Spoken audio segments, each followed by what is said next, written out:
everyone, my name is Angela Glode and I'm the Chief Development Officer for the SAFE Alliance.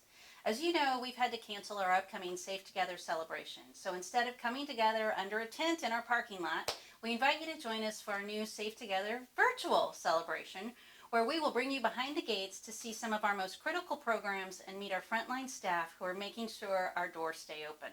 Our first stop is SAFE's virtual front door, our 24/7 hotline that we call the SAFEline. Now, normally we have a room right next door that is full of staff at computers and phones taking calls and chats. But today, all of those computers and phones have been moved to our staff member homes so that we can keep the SAFEline open and continue services for the community. Having said that, there is one person here I do want to introduce you to. Everyone, please meet Erin Clark, our director of the SAFEline. Erin has been with SAFE for over 27 years and has watched our hotline grow from a single landline to our 24-hour, 365-day operation that takes over 20,000 calls, texts, and chats every year. So, Erin, tell us a little bit about SAFEline. Yes. SAFEline is a hotline where anyone in the community can call when they or someone they know doesn't feel safe or has questions about any of the issues that we deal with, including child abuse, domestic violence, sexual assault, or sexual exploitation. Right. Folks learn about SAFEline from billboards, flyers, law enforcement, hospitals. Someone jots down our number and calls us when they need help. Great, great. Well, before all of this health crisis happened, tell us a little bit about some of the greatest challenges facing the SAFEline. When someone calls us, first we check to make sure that they are in a safe situation where they can talk with us and we can do a thorough assessment. We do the Campbell Danger Assessment. Basically, the higher the score, the higher the risk.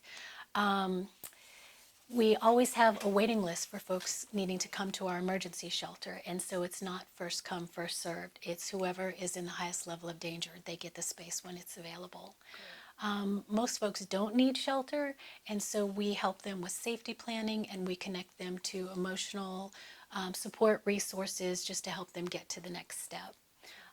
When we can't get someone into shelter who really does need it, we look for other ways to help them. And one of those ways is our Bridge to Safety program, which provides short-term, one-time financial assistance to get people into safety, often as soon as the same day.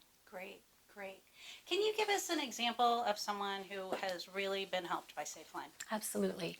One afternoon, Stephanie called SAFEline while her partner was at work.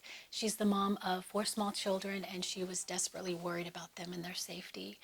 Her partner had sexually and physically abused her, and he had access to weapons through his job. She was terrified that things were going to get worse and that her children were now in danger. So we did the Campbell Danger Assessment, and she was assessed with a score of 25. 18 puts someone in the extreme lethality risk category. So we put her on the waiting list, and we asked her to check in with us daily to let us know how she was doing, do additional safety planning, and learn if more violence had happened. And through some intensive safety planning and exploration of resources, Stephanie identified that she had supportive family in another state that would welcome her and her children into their home. But neither she nor the family had the funds to get them there. So after exploring the cost of bus tickets and plane tickets, the costs were virtually the same.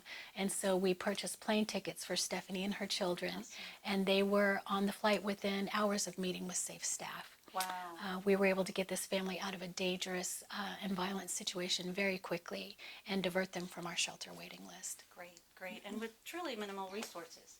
So tell us, in this sort of day of coronavirus, tell us what is, what are you anticipating? What's kind of weighing on your mind? What are you seeing now?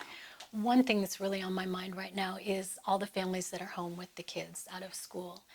We're anticipating that in a couple of weeks we'll begin to hear from families that tell us how afraid they are about being isolated at home with the person that's hurting them. Right, right. Because while most of us are hunkering down for our safety and health, for a lot of people, home is not a safe place. And so this kind of isolation can really put people at increased risk. So we'll be thinking about them and getting ready for those calls to come in. So, well, Erin, thank you. Thank you. To you and your entire SAFEline team, I know you all are putting in extra time, extra hours right now and just prepping for what we were maybe a little bit of an onslaught, but we appreciate all that you do for our community. Thank you. And that's it for today. We appreciate you joining us. We will be back on Friday as we continue to go behind the gates to visit our children's shelter and see how staff are keeping 45 kids busy and entertained when they can't go anywhere. So thank you so much for joining us. Have a good day. Stay safe and healthy, and we'll see you on Friday.